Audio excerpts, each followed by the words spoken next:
So on pole position, David Leslie in the Honda for the first time, with Ravaglia alongside him. Then it's the two Volvos, Rickard Rydell and Kelvin Burt on row 2, Alan Menu and Joe Winkelhock on row 3. Frank Bieler's Audi lines up on row 4 with James Thompson beside him. Then it's John Cleland on row 5 with Will Hoy. James Kay in the second Honda on row 6 with Tim Harvey's Peugeot. Then Steve Robinson and Paul Radicic in the two Mondeos. John Bincliffe down on row 8 in his Audi alongside Patrick Watts. Then the non-works team with Richard Kay and Lee Brooks heading the pack. Alongside me, Charlie Cox provides the voice of experience, while on the track we've got 15 laps, 3.15 mile circuit, and the lights go to green. And David Leslie spins his wheels. It's Ravaglia makes the best start in the BMW. Leslie tucks into second place. Then it's the two Volvos, Rydell and Burt. Joe Winkelhock right down the pit wall on the left side of the screen. But it's Ravaglia in the lead. Then Leslie, Rydell, Bieler, Burt, Winkelhock, Thompson, and John Bincliffe's in trouble. He's gone wide, but that four-wheel drive will get him out of the gravel, all right. So Bincliffe rejoins at the tail of the field, but it's Roberto Ravaglia at the head of it. Former World Touring Car Champion, the Italian driving the German BMW. Then it's the Honda driven by the Scotsman David Leslie. Then the all-Swedish lineup, Rickard Rydell and the Volvo ahead of Kelvin Burt, through Beckett, now onto the long Hanger Straight. They'll be touching almost 150 miles an hour down the Hanger Straight here towards the Stoke corner on the first lap around. Leslie's already having a look, but no, Ravaglia's got to hold him back, I think. Leslie will be kicking himself about that start. Ravaglia made a great start, but Leslie's was equally slow. He bogged it down and, quite frankly, very lucky to hang on to second. Down into the Vale, now braking hard for Club Corner. Leslie closes in, Rydell closes in on the tail of Leslie, and the BMW's pulling away out of Club. Not for long though, that Honda's really got a good line out of that corner. The BM's getting well sideways, has run wide, the Honda's up on the inside, Leslie's got a fabulous run out of there. It's going to be a real dice into this tight left-hander. One person only can get through first. He's got the line, he's through on the inside. Ravaglia holds the lead.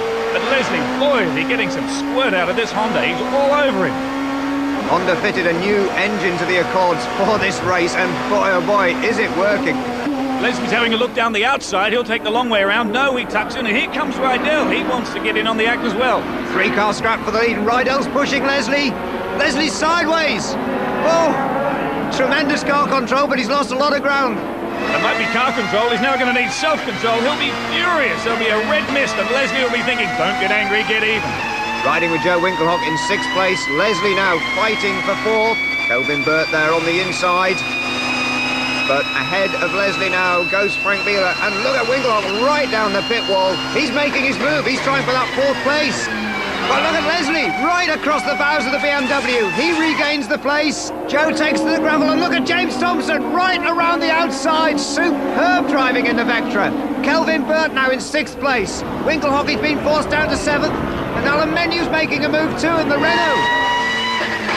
Winkelhock really in the thick of the action. He's got a Renault either side of him now. Menu in front, Will Hoy behind.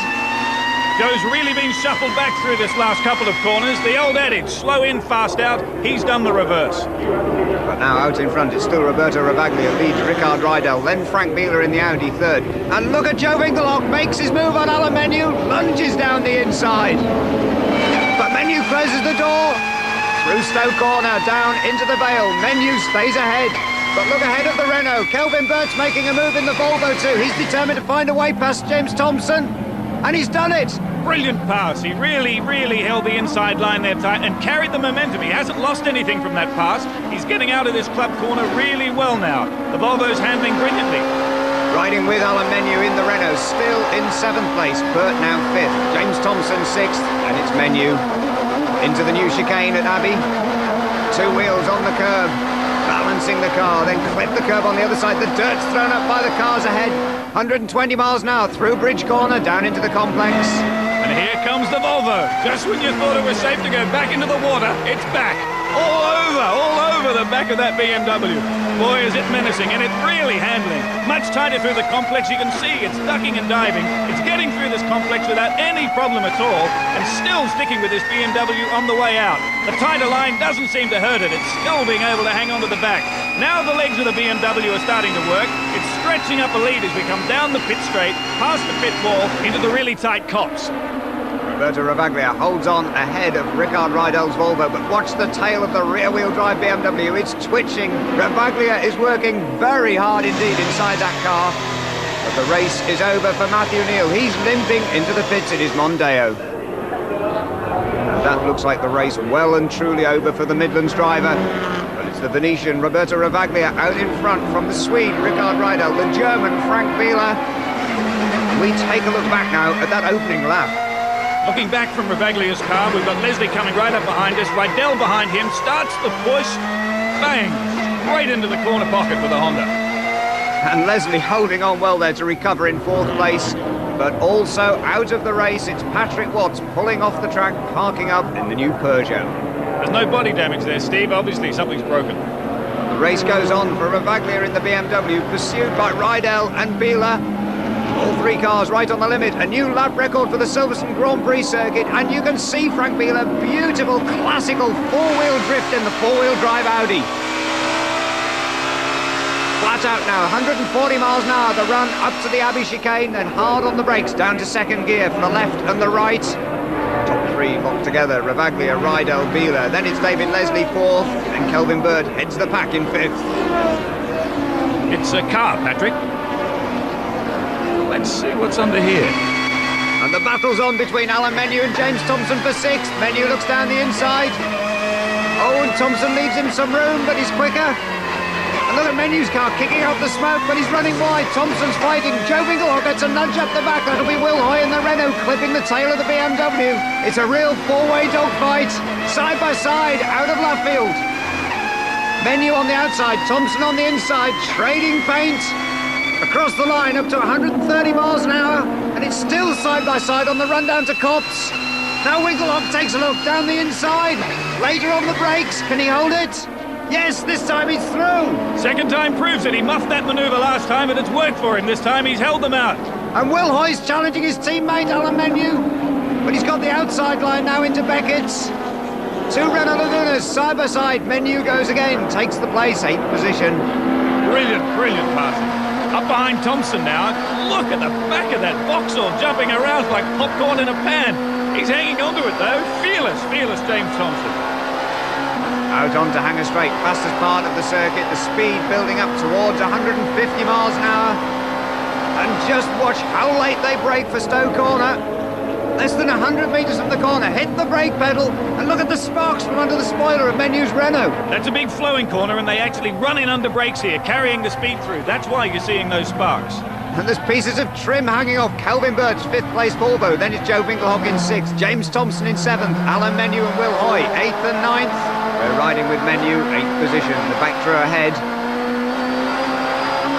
The Vectra seems to have the straight line speed, starting to pull away a little bit there from the Renault Laguna. Menu again very quick on the brakes. The Renault's got one of the best chassis in the Touring Car Championship. Very quick through the corners. You can see him hauling Thompson in. That's the curbs at the exit of Abbey. Now flat out 6th gear as you go under the bridge, through Bridge Corner, tiptoeing on the power and gets the run on Thompson.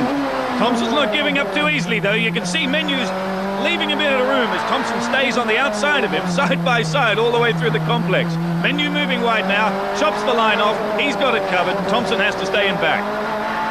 Menu's got Winkelhock in his sights, and things are looking better for the Renaults, because Hoy's challenging too. He's past Thompson. Thompson lost momentum, perhaps. Absolutely right. Once Menu moved wide on the second part of the complex, Thompson obviously lost the run out of it, and as often happens, that's allowed Hoy to sneak up the inside as well. And a little bit of tyre smoke there from the front of Hoy's car. Perhaps he touched the back of the Vectra on his way through. It's frantic in the midfield, but it's just as tense out in front. It's still the game of cat and mouse. Roberto Ravaglia and Rickard Rydell starting to pull away now from Frank Bieler in 3rd place. And it's the Italian in the BMW, right on the limit again. Big armfuls of lock in the BMW. Volvo seems to have the better handling, but the BMW is the car that's out in front, and David Leslie's closing in on Frank Bieler now, down Hanger Straight. So it's Honda in 4th place, Audi 3rd, Volvo 2nd, and BMW in the lead. That Volvo's really monstering the back of the BMW, and gee, isn't it handling well? Absolutely brilliant. He's being able to turn in very early and get his power on early. It seems to me that Rydell can pick any line he likes and still stay onto the back of that BMW in front. Three totally different driving styles. The rear-wheel drive, tail-happy BMW, the front-wheel drive Volvo, and the classic four-wheel drive, four-wheel drift from Frank Bieler in the Audi. Now we're on the front bumper of John Cleland's Vauxhall Vectra, 12th place. Tim Harvey in the Peugeot ahead. Big belch of flames from Harvey's car. That's the overrun on the fuel. They put a lot of fuel through these cars as they lift on the throttle. Bang, the unburnt fuel just goes straight out of the exhaust system. Great shot here from Cleland's car. He's having a look up the inside with Harvey. Hard under brakes, he can't do it there. Puts on the power out of the chicane. As you can see, you're actually going slightly uphill here. Now he's on the inside for the run into bridge. This will be interesting. He's having none of it. Harvey's actually going to hold the inside line. Cleland will probably look to go wide here, then cut left sharply on the inside. He's having a look, but the straights are too short through the complex. He can't do it. More smoke and unburnt rubbish coming out of the back of the Peugeot, which is running pretty rich. He has a look down the inside now. A very good look. Woo!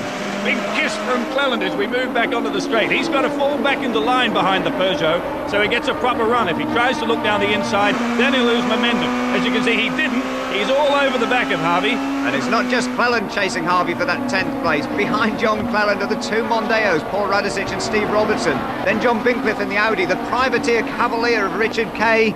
But out in front, it's still Roberto Ravaglia heading the field in the BMW. Then Rickard Rydell in the Volvo, Frank Bieler in the Audi third, David Leslie fourth in his Honda. We're riding now, Steve Robertson, 14th place. Radicic ahead of him, his teammate. Oh, and it's all gone wrong. Steve Robertson has actually lost it into that right-hander. Stuck in the gravel, that'll be the end of it.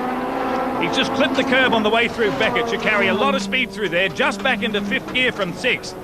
And Ravaglia's still got his mirrors full of Volvo and Audi, with David Leslie closing in that 4th position in the Honda, the car right on the pace. If he hadn't had that nudge, who knows what might have been for the Scotsman.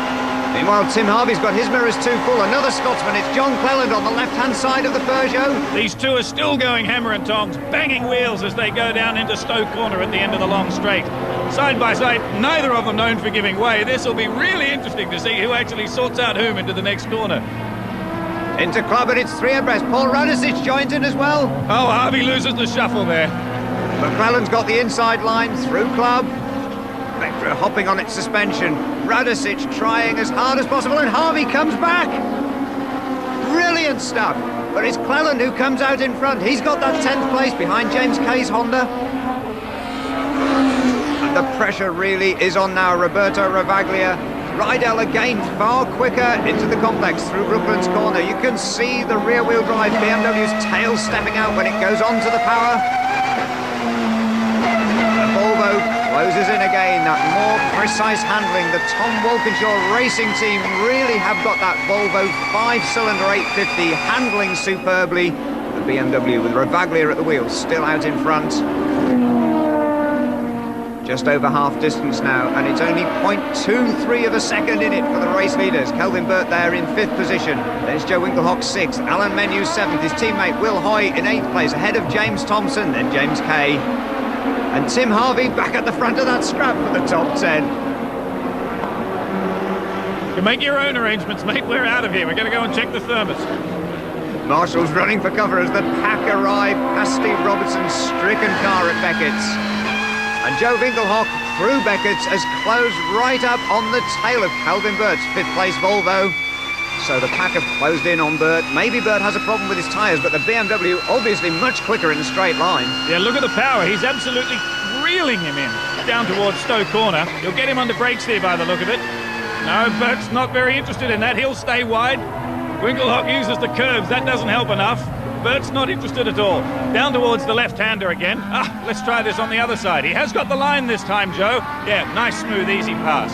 Interesting now to see how they actually come through this club corner under the straight, because the BMW has been a little bit more difficult to get around there. We've seen it with Ravaglia, and similarly there. Joe's running wide. Thanks very much, you've let me through, but it was a much wider line that he took than the Volvo. Winkelhock then heads Kelvin Burt, still trailing the trim from his Volvo. Now Alan Menu right on the tail of the Volvo. Will Hoy in the second Renault, dropping back a little bit. He's got John Cleland right behind him. Now Menu has to find a way past Kelvin Burt. Wearing a bit more momentum through bridge, looks down the inside, into Priory. Oh, up on the curbs, onto 2 wheels. Comes back down onto 4 though, through into that 6th place. Kelvin Burt though, from 5th to 7th in just 2 corners. Into the pits now, James Kay. Look at the water pouring from that Honda at the front. Roberto Ravaglia, though, continues to soak up the pressure from Rickard Rydell in second, Frank Bieler in third, David Leslie in the Honda in fourth place. Then it's Joe Winkelhock fifth, ahead of Alan Menu in the Renault, Kelvin Burt in the Volvo, Will Hoy in the second Renault's eighth. Then it's the two Vectras, James Thompson and John Cleland. Reigning champion John Cleland, the number one car, but he's running down in 10th place behind his teammate. And Roberto Ravaglia hurls the car over the curbs at Beckett's. He really is right on the limit. He hasn't had a single chance to relax all the way through this race. He's been driving it very, very hard. It's not a comfortable drive for him at all. He seems to be able to hold everybody at bay with the power he's got, but as soon as he deals into those fast corners, that Volvo starts to eat him alive. Leslie's not out of this as well. He's moving up with the Volvo and the Audi. And David Leslie really must be sick as a parrot after that nudge on the opening lap. That really did spoil his chances. Yeah, he'll still be fuming. He might have simmered down a little bit, but not enough. In car now with Alan Menu, not having such a good race here as he did at Brands Hatch. Silverstone's not quite as friendly a Renault circuit as Brands Hatch is. Sharper corners here with long straights, so it doesn't allow Menu to carry the speed. Now we've got Thompson having a look at the other, watching pretty carefully that he doesn't wreck his run onto the straight when he's trying to get past Hoy. He's having a look down the inside. It's a long straight, but that's the wrong side to be on. No, have a look up the other side now. He's weaving. He's trying to frustrate and put Hoy off, and at the same time see if he can find a gap. No way. Hoy's too far in front there. Also on the run-up to Abbey, the fast-moving John Bincliffe makes his move on Tim Harvey. Oh, and Harvey didn't see him. Oh, they're heavy, those Audis, aren't they? Bang, he's bounced straight off it. Well, Harvey's got out of the gravel trap, but looks like I think Paul's taking driving tips from his teammate there. Unfortunately, both of them up. I don't know if he was helped. Let's have a look at this incident now between Harvey and Bincliffe coming up into the old Abbey left-hander. Bincliffe takes a look down the inside. He runs straight to the apex quite wide. Harvey's driven straight into the side. He must have been unsighted, that's all, because of the deep line that Bincliffe had taken. But that's absolutely wrecked the front of Harvey's car. He's skipped across the gravel, but I assume turning in that hard. We'll have a look at it from Harvey's car. Oh, yes, when you're turned in like that, the most likely thing to hit Bincliffe's car is your front wheel turn. That wrecks your steering. As you can see, he's getting out of the car. It won't work now, forget it. Back with the leaders, though, and it's still Roberto Ravaglia with his mirrors absolutely full of Volvo, Audi and Honda. And Paul Radicic is heading for the pit lane. He's made the track, but the race is going no further for him. But just 1 second covering the top three cars, Ravaglia, Rydell and Bieler. And it's Leslie ahead of Joe Winkelhock, Alan Menu. And the race-long battle continues between Will Hoy and James Thompson in the Renault and the Vauxhall.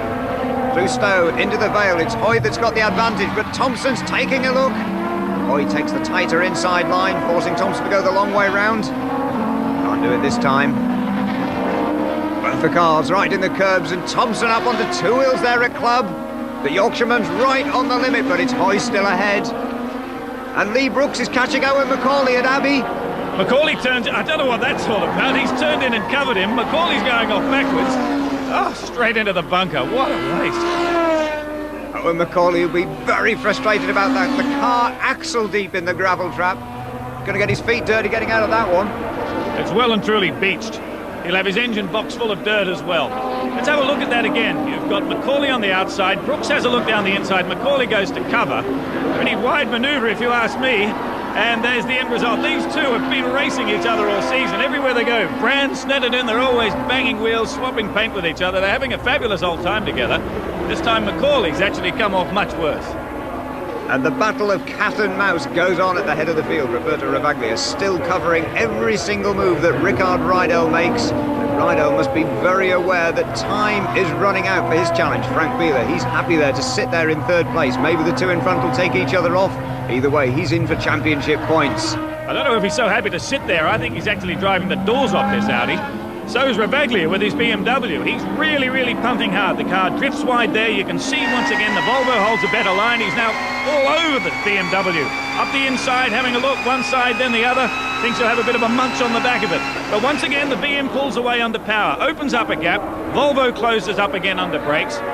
The Volvo's really handling well. The BM seems to be quite tail happy. If you look at the attitude of the car when you get a side shot, you can see it's quite high in the tail. That helps the car turn in pretty well, but it also makes it more lively. The Volvo is a dead level car. It hasn't got what they call rake in the handling, which is where the front is lower than the back. Now we're looking at the other BM to see how that handles, and that's from a Renault point of view, and that's a good handler. The Renault's regarded as the best handling chassis in the championship, but Joe Winkelhock's still keeping his BMW in 5th place ahead of Alan Menu. Closes the door again. again, but he's leaving it a little bit wide. Menu has a chance.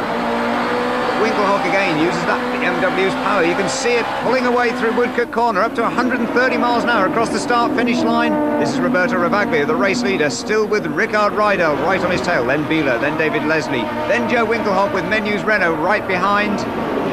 And it's on to the last lap. There are only a dozen corners left for Rickard Rydell from Sweden to pull the trump out, to actually get his way past Roberto Ravaglia. Ravaglia is one of the most experienced touring car racers in the world, the only touring car world champion. He's been the German touring car champion, the Italian touring car champion. Now he's got his sights set on British touring car championship honours as well. But amazingly, if he makes it to the checkered flag today, this will be the first ever British Touring Car Championship win for Roberto Ravaglia. And it looks as if he is heading that way. He's pulled out a little bit of a gap on Rickard Rydell, but it could be Rydell's cooling his tyres down for a last lap lunge through the complex. Through Club Corner, half the lap remaining. Rydell takes a little bit of a breather. Bieler's dropped back a little bit. David Leslie's keeping up the pressure, and Joe Winkelhock is closing in on the Honda as well. Top 6 cars just covered by a handful of seconds, heading up to the checkered flag. Into Abbey for the last time, and Rydell is closing. Flips the curbs in the Volvo. This is now into the slower stop-start part of the circuit. Through Bridge, now into the complex. This is where the Volvo had the advantage. Let's see if it closes in. Oh, and he locks his wheels. Rydell right on the limit, and he is closing in, right on the tail of Ravaglia. Through the left-hander at Brooklands, now the 2 right-handers at Luffield. After that, it's just Woodcote Corner and the sprint to the finish. Through Luffield too. The BMW steps out of line, he's on the curbs. Rydell's closing in, up to 100 miles an hour. It's not going to be enough though. Rydell is going to be right on the boot link, but it's going to be Roberto Ravaglia takes his first touring car win in the British Touring Car Championship. And look at Cleland and Hoy. Cleland gives Hoy the hip and shoulder. Blam! Take that, Cleland. You're not getting away with punting me off, matey boy. So last lap dramas for reigning champion John Cleland, but a fine victory for Roberto Ravaglia. Leads from start to finish after the most incredible pressure from Rickard Rydell. Ravaglia will be a very happy man at Silverstone. Victory by just 0.19 of a second. Frank Bieler in 3rd place, and David Leslie recovering to finish 4th in the Honda. Joe Winkelhock was 5th ahead of Alan Menu in 6th, Kelvin Burt 7th, James Thompson 8th, and the battling Will Hoy and John Cleland round out the top 10. So Frank Bieler's 3rd place keeps him 49 points ahead in the championship, with Menu 2nd, but Rickard Rydell closing the gap to be just 3 points behind. And David Leslie is in the top 10 now with that fine 4th place in the Honda Accord. And victory in the Total Cup for Privateers goes to Richard Kay in the green and white Vauxhall Cavalier after an incredible display of more than on-the-limit driving. But he's still 2nd in the championship behind Lee Brooks in the Toyota, 18 points ahead. And I'm joined here by the afternoon now. Are you able to reflect more philosophically about the events of yesterday? It was an interesting day. I made a Rickard Rydell style start. I went from 9th place to about 15th and then spent the rest of the race trying to fight my way back through again. My car was very good, very consistent all the way through, and the tyres were excellent right to the end, and I was able to charge right to the very end. I passed James going through Club, got right on Will's boot lid as I was coming into the complex, and I sold him a bit of a dummy going under bridge, and into Priory. He ran little narrow in there, and I just got down inside him between Priory and Brooklands, and he obviously decided that he didn't like the move and sent me off grass cutting. I think we'll have to get some sponsorship from Flymo. You got another race this afternoon after the Grand Prix. Form is balanced on a knife edge in this championship. What could change things? A little bit of rain might be around. I think if it rained, I start 10th in this round, and if it rained, the four-wheel Audis will for sure win the race, but we will be on the podium. Our car is excellent in the wet. In the dry, it's so competitive. A half a second is the difference between being 10th and being 4th. The trouble is, by the time you fight your way through, as was in that race there, from 10th place, by the time you get up to 4th or 5th place, the leaders have gone. So the idea is, if we can qualify a little better, then we can certainly race. That's not a problem. It's just finding that extra little bit here, just a little bit here and there. We'll have highlights of that towards the end of the programme this afternoon, but you fellas have become big names in motor racing, not quite rivaling the profiles of some of the Formula One boys, but how do you all relate together? Will you head back now and find a television set and watch it with the same enthusiasm as the rest of us? Yes, I've been at Grand Prix now since 1989 as a competitor, and I don't think I've ever watched a Grand Prix actually live at the side of the circuit. I've always watched it on television. You can see much more that way. But yeah, I mean, we will go and watch, and we'll be rooting for various different drivers. I personally would like to see David Coulthard win the race, but I think for geographical reasons. Yeah, for geographical reasons, slightly patriotic reasons. But I suspect that Damon will have the upper hand today, and that it's looking very much like it's Damon's day. And if, just going by the support that he has here today, if he can win on that alone, then the race is his now. But yeah, we'll go and watch with keen interest, and it's always good to watch the way that some of the drivers think in a race situation and working up to certain moves. And there's some drivers do that in touring cars, and some just seem to wake up to the fact that there's an opportunity there, and they don't plan the moves too well. So it's very interesting to watch that. Saloon car racing and single-seater racing at the highest level, are they contrasting arts, or do they have a vast amount in common? Well, I think we've seen a driver as a driver no matter what he drives, but having said that, Nigel Mansell drove a touring car many years ago, and unfortunately didn't fare too well in it.